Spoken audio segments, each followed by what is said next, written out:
तो आज हम फिर आपके सामने में सब्जेक्ट वर्ब एग्रीमेंट चैप्टर को आगे बढ़ाते हुए आए हैं। तो इसी क्रम में आज देखेंगे कि आज का जो है मैटर वो है gerund alone take a singular. कहता है कि gerund alone take a singular verb, मतलब जिरांड जैसा कि आप जान रहे हैं कि कोई भी मेन वर्ब में आईएनजी जब लग जाता है तो वह जिरांड के रूप में होता है। और वो बात दीगर है कि कहाँ पर नाउन कहलाएगा और कहाँ पर वह किसी अन्य के बारे में अपने आप को एक्सप्रेस करेगा, वो सेंटेंस पर निर्भर करता है। बट जिरांड जो है बेसिकली वो आईएनजी लग के आता है, उसको हम लोग अमूमन जिरांड ही बोलते हैं। तो आइए इस क्रम में कहता है कि जिरांड से alone take a singular verb. जब जिरांड जो है वह सब्जेक्ट के तौर पर अकेले आएगा तो वह सिंगुलर होगा। इसमें कोई ज्यादा मिस्ट्री है नहीं, ये समझने की ही बात है कि जिरांड जो है एज ए नाउन के रूप में प्रयोग यहाँ पर होगा और वो सब्जेक्ट के ही रूप में आएगा। तो फिर से देख लीजिए, gerund alone take a singular verb but gerund linked by and. तो यहाँ दोनों बात कह रहा है कि स्थिति दोनों हो सकती है, चाहे वह अकेले हो या दो हो। लेकिन अगर दो होगा तो अगर एंड से जुड़ा है तो वह प्लूरल वर्ब लेगा, और यदि खुद अकेले है तो वह जो उसका वर्ब होगा वह सिंगुलर होगा, क्योंकि जिरांड अकेले ही आएगा।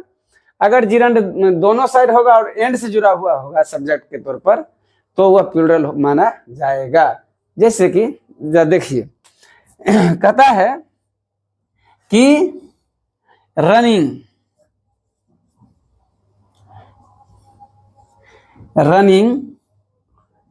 इज। अब देखिए रनिंग इज, अब यहां पर जो है जिरांड है एज ए नाउन के रूप में है, सब्जेक्ट के रूप में है। तो रनिंग इज गुड एक्सरसाइज, ठीक है। तो running is good exercise.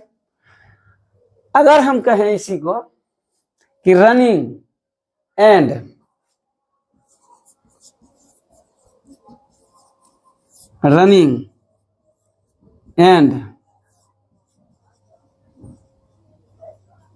Jumping, running and jumping, देख लीजिए रनिंग एंड जंपिंग। अब यहां पर जो है यह एंड से जुड़ा हो कर रहा है, but gerund linked by and. किससे जुड़ा है? लिंक किससे है? एंड से है। यहां यह ध्यान दीजिए कि एंड से कहता है जुड़ा हुआ, और एंड मतलब होता ही है जब भी एंड होगा तो दो सब्जेक्ट को जोड़ेगा, दो क्लाउज को जोड़ेगा। आप कंजक्शन चैप्टर में जब जाओगे तो वहां भली भांति इसको समझाया गया, बहुत विस्तृत पैमाने पर है। आशा करते हैं आप इस बात को समझे होंगे कि एंड और में यही अंतर है। एंड दो सब्जेक्ट को जोड़ेगा और वह जब एंड से जुड़ के आएगा तो प्लूरल ही होगा, सदैव प्लूरल होगा। लेकिन और से होगा, और का नाटक तो देख ही रहे क्या होता है इसमें। तो चूंकि वह सिंगल के लिए ही कॉल करता है। चलिए तो यहाँ कहता है jumping and running and jumping, running and jumping लिख दीजिए। अब यहां पर अगर आता है तो यहां पर लगेगा आर। यही कहता है कि टेक अ प्लूरल वर्ब, हमेशा क्या करेगा? वह प्लूरल फॉर्म में होगा। चूंकि आपने यहाँ पर इज देख, चूंकि यहाँ सिंगल है जिरांड और यहाँ डबल जिरांड का प्रयोग किया है। एक जिरांड यहाँ, दूसरा यहाँ, इसमें केवल एक है। तो जिसमें एक सिंगुलर, जिसमें दो प्लूरल, इसीलिए आर का प्रयोग यहाँ पर किया जा रहा है। तो jumping sorry running and jumping are good exercise.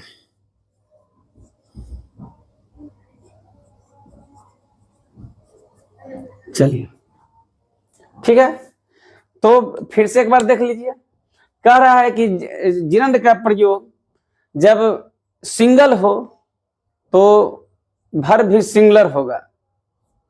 तो जिरंड का अमूमन प्रयोग जो है वह नाउन के तौर पर होता है, और यहाँ पर जो है, यहाँ पर भी वही बात है, क्योंकि नॉन फिनाइट चैप्टर में जब आप जाइएगा तो वहाँ पर जिरंड जब देखिएगा वहाँ पर इसका एक्सप्रेस अच्छी ढंग से मतलब क्या हुआ है, वहाँ जाके पढ़िए, देखिए और समझिए। लेकिन फिलहाल यहाँ पर क्या समझना है कि जिरंड जो है अगर सिंगल तौर पर यूज हो तो और सब्जेक्ट पर हो तो वह सिंगुलर माना, उसके लिए सिंगुलर वर्ब होंगे। बट यही जिरंड एंड से लिंक होगा, मतलब दो जिरंड को एंड से जोड़ा जाए तो वह प्लूरल माना जाएगा और वर्ब भी प्लूरल होगा। तो आशा करते हैं इस चीज को आप समझ गए होंगे। तो फिर हम आगे आएंगे सब्जेक्ट वर्ब एग्रीमेंट चैप्टर को लेकर के। तो आज तक के लिए इतना ही, बहुत बहुत धन्यवाद।